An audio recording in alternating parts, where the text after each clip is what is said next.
Assalamualaikum warahmatullahi wabarakatuh. Kita akan melanjutkan materi kita sampai saat ini. Sekarang udah sampai pertemuan ke-8 dengan materinya, judulnya adalah dasar-dasar pemilihan lokasi kegiatan retail. Mungkin untuk perkembangan retail atau contohnya retail itu seperti apa bisa terlihat di lokasi kita sekitarnya seperti Indomaret, Alfamart, kemudian ada toko kelontong, toko serbaguna. Itu adalah bentuk-bentuk retail yang ada saat ini. Nah, definisi retail itu sendiri apa? Yaitu tempat di mana pembeli dapat membeli barang dan jasa sesuai dengan apa yang dibutuhkan, dan biasanya lokasinya berdekatan dengan tempat tinggal masyarakat. Prinsip dasarnya dari lokasi retail itu seperti yang tadi saya sampaikan, mendekati lokasi masyarakat. Meskipun saat ini sudah berkembang lokasi-lokasi retail yang lokasinya berada di kawasan perdagangan jasa atau masuk dalam grup mall, supermarket, swalayan. Nah, tapi pada awal dari perkembangan retail itu adalah toko-toko kecil yang mendekati kawasan permukiman. Retail itu berkembang dengan konsep density dan crowding retail. Retail density itu adalah berimplikasi pada tumbuhnya kegiatan retail di suatu lokasi yang memberikan banyak pilihan kepada masyarakat. Kemudian kalau crowding retail itu sendiri dapat diasumsikan semakin banyaknya berkembangnya retail yang ada di sekitar kawasan penduduk, maka akan memunculkan toko-toko selanjutnya, toko-toko lainnya.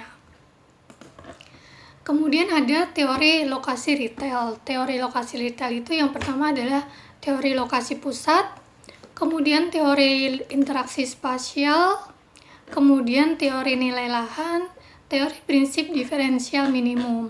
Apa yang disebut dengan teori lokasi pusat? Teori lokasi pusat itu adalah di mana retail ini tidak memiliki saingan, yaitu berada pada pusat dan bersifat tunggal, jadi tidak ada saingan. Teori ini mengabaikan adanya kualitas, tingkat harga, tingkat pelayanan, karena dia tidak memiliki saingan, dia tidak ada persaingan harga, persaingan kualitas, persaingan pelayanan, seperti itu. Kemudian selanjutnya teori interaksi spasial. Teori interaksi spasial adalah terjadi perkembangan retail ke arah yang lebih modern.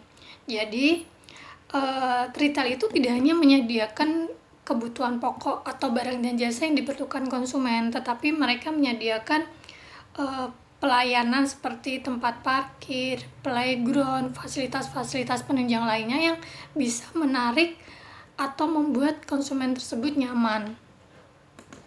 Kemudian selanjutnya adalah teori nilai lahan.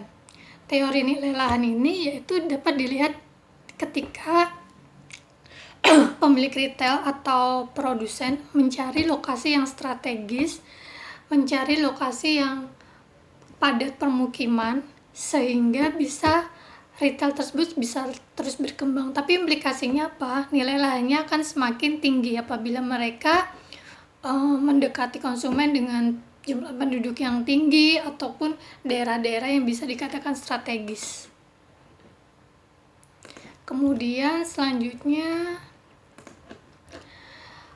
intinya dari teori-teori tersebut adalah dengan berkembangnya teori-teori retail, faktor-faktor yang mempengaruhi lokasi itu adalah ukuran atau karakteristik pasar, tingkat kompetisi, aksesibilitas, area parkir, biaya sewa, dan jumlah penduduk.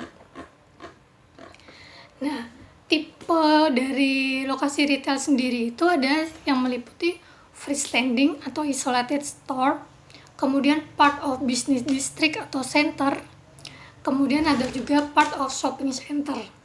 Apa yang disebut dengan freestanding atau isolated store?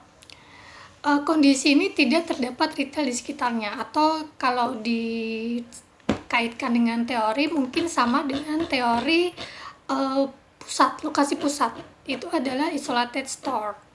Kemudian Tipe retail yang kedua adalah part of business district. Retail ini menjadi bagian dari kawasan perdagangan atau dapat juga masuk ke kawasan perdagangan yang tidak direncanakan. Kemudian selanjutnya adalah part of shopping center. Nah, ini berbeda dengan part of business district. Kalau part of shopping center ini, retail itu masuk ke dalam grup perbelanjaan atau pusat perbelanjaan yang didesain dan direncanakan. Kemudian retail shopping models itu kita dapat menghitung retail shopping model dengan berbagai analisis. Bisa dengan analisis gravitasi.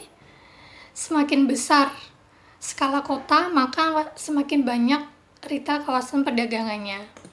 Ada rumusnya, bisa dilihat di modul.